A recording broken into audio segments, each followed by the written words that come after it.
All right, let's tackle a big one of the most debated topics, like ever, the Bible and science.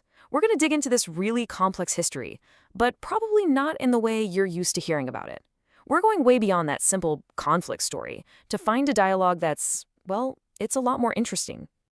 You know, when you think of science and faith, what's the first image that pops into your head?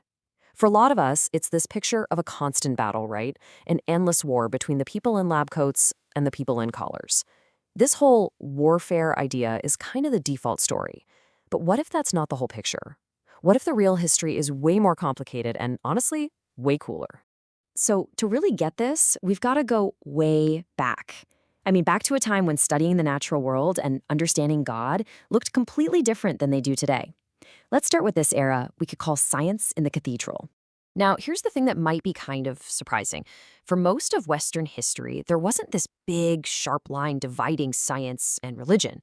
In fact, studying the natural world, what they called natural philosophy, was seen as a totally normal, even crucial part of theology. The thinking was pretty simple. If you study the creation, you get to understand the creator a little better. And this wasn't just some brief phase. This age of integration was the norm for centuries. You'd go to a medieval university, and studying nature was just part of the curriculum. The great thinkers who were laying the foundation for what we now call modern science, so many of them saw their work as a form of worship. This was the mainstream for a very, very long time. Okay, so if everything was so integrated for so long, where did this whole conflict idea even come from? Well, the shift starts to happen when a brand new way of looking at the world clashes with a very specific way of reading a very old text. This is where things start to get tense. And this right here is the absolute key to the whole thing. The tension that we see with people like Galileo, it wasn't really about science versus God. Not at all. It was about new discoveries from astronomy and physics that directly challenged a literal, word-for-word reading of certain parts of the Bible. The fight wasn't with faith as a whole, but with this one rigid way of reading scripture like it was a science textbook. So you can almost see the two approaches lining up.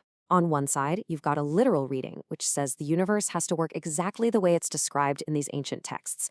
And on the other side, you've got scientific observation, which says, well, let's look at the universe and build a model based on what we can actually see and measure. The real friction wasn't faith versus reason. It was these two very different methods for understanding reality. So this brings us to the core idea of this whole explainer. The way out of this tension wasn't for one side to win and the other to lose. It was about realizing that you've got to use the right tool for the right job. And to do that, you first have to figure out what each tool was even designed for. And it's so important to get our heads around this. The relationship hasn't been a constant war. Not even close. It's had these moments of very public tension, sure, but it's also had these long, quiet periods of dialogue and mutual influence. The conflict has always been contextual. It flares up over specific things at specific times, but it's not the whole story. The big breakthrough came from recognizing something called literary genre and purpose.